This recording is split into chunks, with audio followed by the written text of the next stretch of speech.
Hey everyone, my name is Pip and I'm a qualified personal trainer.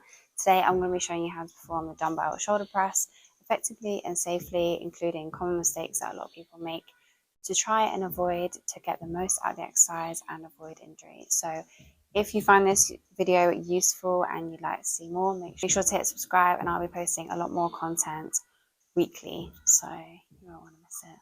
First things first, you want to get yourself a bench. Lots of commercial gyms have the bench where you need to screw and unscrew. However, with Primal Strength, you literally just have this lever. So you lift off, and then as you can see, there's different levels.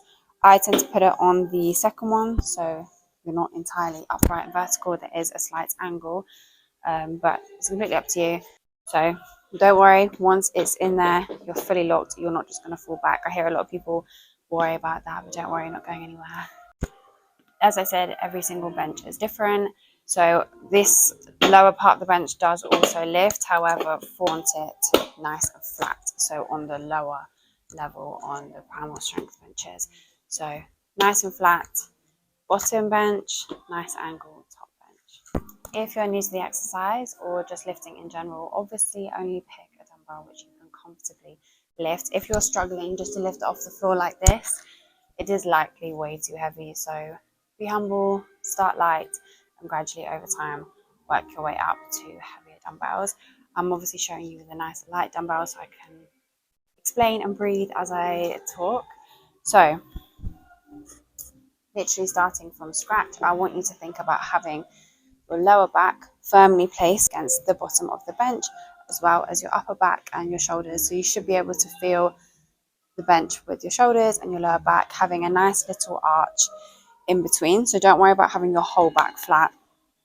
Now, getting the dumbbells actually up into the starting position, I would like you to start with putting your dumbbells on your knees like this.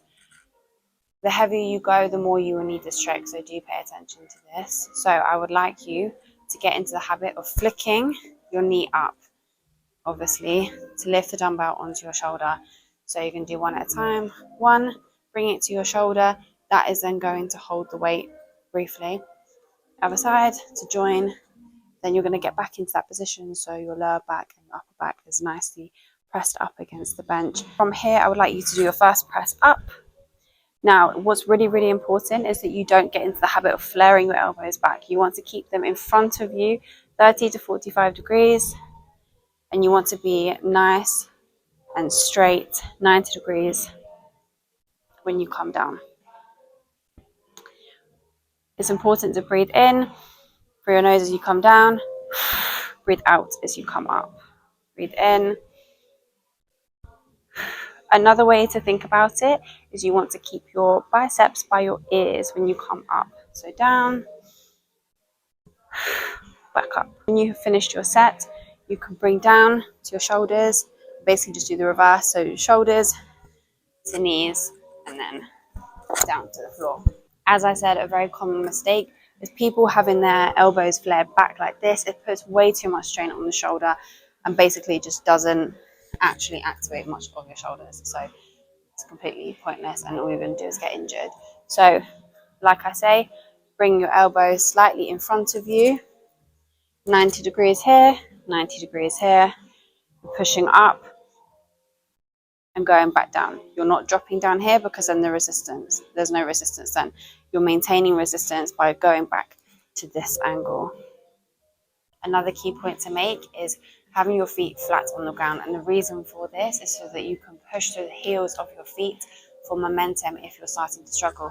So if I'm here and I'm on, I don't know, my 9th or 10th rep and I'm really, really struggling, I can push through the heels of my feet and it will help to propel me up. So start light, correct your form, build your strength up over time, get heavier over time.